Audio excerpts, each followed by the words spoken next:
তোমাদের বার্ষিক পরীক্ষার জন্য অনলাইন কোর্স লঞ্চ করা হয়েছে। তো ওই কোর্সে যদি তোমরা 15 তারিখের আগে জয়েন হতে পারো তাহলে 50% ডিসকাউন্ট অর্থাৎ 2000 টাকার কোর্সটা তোমরা 1000 টাকায় করে নিতে পারবা। আর আমাদের এবারের কোর্সটা আগের থেকে অনেক অনেক অনেক অনেক আপডেট এবং বেটার হয়েছে। আমরা প্রত্যেকটা চ্যাপ্টারের বেসিক টু অ্যাডভান্স পর্যন্ত শেষ করার পর ওই চ্যাপ্টারের আমরা সিকিউ এবং এমসিকিউ সলভ করবো এবং ওই সিকিউ এবং এমসিকিউ গুলো হবে টাইপ ভিত্তিক। তো ওই টাইপ ভিত্তিক ম্যাথগুলো সলভ করার পর আমরা বোর্ড কোশ্চেনগুলো সলভ করবো। তো এইভাবে যদি সলভ করতে পারি তাহলে আমরা পরীক্ষা কমন পেয়ে যাবো। এছাড়া ওয়ান শট ক্লাস তো করানো হবে, যেগুলো অনেক অনেক ইম্পর্টেন্ট তোমাদের জন্য এবং অনেক অনেক হেল্পফুল। হাই এভরিওয়ান, কেমন আছেন সবাই? আশা করি ভালো আছেন। তো আজকের ক্লাসে আমরা নবম শ্রেণীর হিসাব বিজ্ঞানে এই বিষয়টার একটা প্রশ্নের সেট দেখব।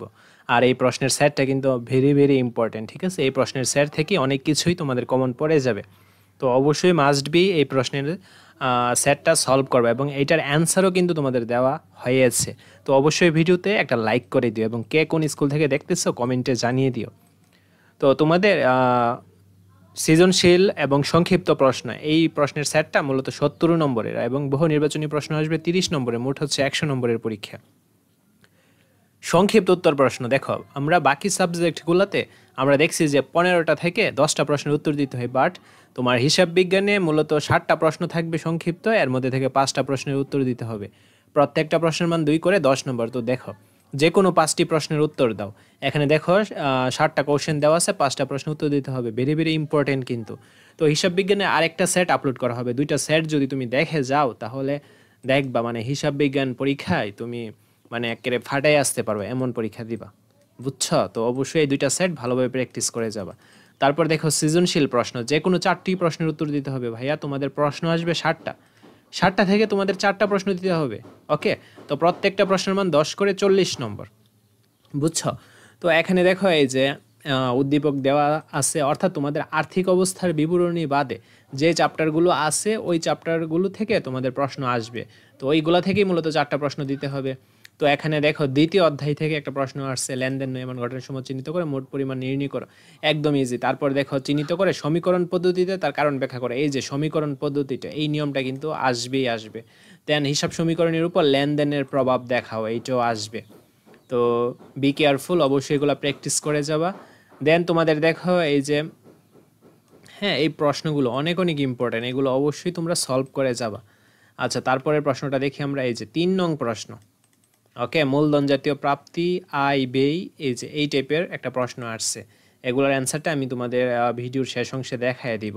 দেন 4 নাম্বার প্রশ্নটা দেখো, এই যে 4 নাম্বার প্রশ্নটা, উপযুক্ত তথ্য হতে প্রারম্ভিক মূলধনের পরিমাণ নির্ণয় করো। তারপর লেনদেনের সাথে জড়িত হিসাব সময়ে ডেবিট ক্রেডিট নির্ণয় করো, অর্থাৎ জাবেদা থেকে এটা আসছে।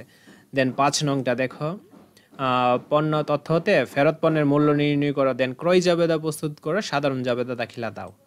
তো এইরকম টাইপের প্রশ্নগুলো আসবে মূলত। দেন 6 নংয়ে দেখো, উপযুক্ত তথ্য হতে প্রারম্ভিক মূলধনের পরিমাণ নির্ণয় করো, সাধারণ জাবেদা দেখাও, ক্রয় হিসাব, অফিস সরঞ্জাম, পাওনাদার হিসাব প্রস্তুত করা, অর্থাৎ খতিয়ান অধ্যায় থেকে এটা আসছে। দেন আমরা 7 নম্বর প্রশ্নটা দেখি। দেখো 7 নম্বর প্রশ্নটা রেওয়া মিল থেকে আসছে, বুঝছো? ভেরি ভেরি ইম্পর্টেন্ট, এই প্রশ্নগুলো অবশ্যই ভালোভাবে প্র্যাকটিস করে যাবা। দেন দেখো এই 7টা থেকে আমাদের 4টা প্রশ্নের উত্তর দিতে হবে। আর আরেকটা প্রশ্ন আসবে আর্থিক অবস্থার বিবরণী, এটা হচ্ছে আবশ্যিক, মানে মাস্ট বি, এটা অ্যান্সার করতেই হবে এবং একটা থাকবে, একটারই উত্তর দিতে হবে। আর এইটার মান হচ্ছে 20 নম্বর, বুঝতে পারছি? এইটার মান হচ্ছে 20 নম্বর, একটা থাকবে, একটারই উত্তর দিতে হবে। তো তোমরা এখানে এই যে ছকটা দেখে নাও ভালোভাবে। দেন সমন্বয় দেওয়া আছে। তো আমাদের এই 3টা প্রশ্ন সলভ করতে হবে। এই 3টা প্রশ্ন সলভ করতে পারলে তোমাদেরকে 20 নম্বর দেওয়া হবে, বুঝাইতে পারছি? ভেরি ভেরি ইম্পর্টেন্ট কিন্তু আর্থিক অবস্থার বিবরণীটা। আর্থিক অবস্থার বিবরণী হয়তো কঠিন, বাট তোমরা ভালোভাবে পড়ে দেন এমনভাবে পড়বা যেন একটা থেকে একটা আসলে একটাই দেওয়া যায়, বুঝাইতে পারছি? আচ্ছা, আমরা এখন অ্যান্সারটা দেখে নিই। এই যে দেখো এখানে অ্যান্সারটা আমি শো করতেছি। এছাড়া যারা পিডিএফটা প্রশ্ন এবং উত্তর সহ কালেক্ট করতে চাও, আমাদের গ্রুপে জয়েন হতে হবে। গ্রুপের লিঙ্ক এই ভিডিও ডেসক্রিপশন বক্স এবং কমেন্ট বক্সে দেওয়া থাকবে, ওকে? এই ভিডিওর ডেসক্রিপশন বক্স এবং কমেন্ট বক্সে দেওয়া থাকবে, গ্রুপে জয়েন হয়ে যেও। এছাড়া পড়ালেখা সংক্রান্ত অনেক কিছুই ওই গ্রুপে আপলোড করা হয়, তো অবশ্যই তোমরা গ্রুপে জয়েন হয়ে যেও, ওকে? তাছাড়া কারো যদি প্রবলেম হয় গ্রুপে জয়েন হতে, এখানেও অ্যান্সারটা আমি শো করতেছি, এখান থেকেও দেখে নিতে পারো।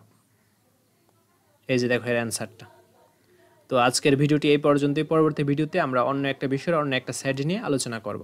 ধন্যবাদ সবাইকে। সবাই ভালোভাবে পড়াশোনা করো এবং পরীক্ষা নিয়ে চিন্তা করো না, ঠিক আছে? বার্ষিক পরীক্ষা এখনও যদি খারাপ হয় তাহলে বার্ষিক পরীক্ষায় ভালোভাবে পড়বা।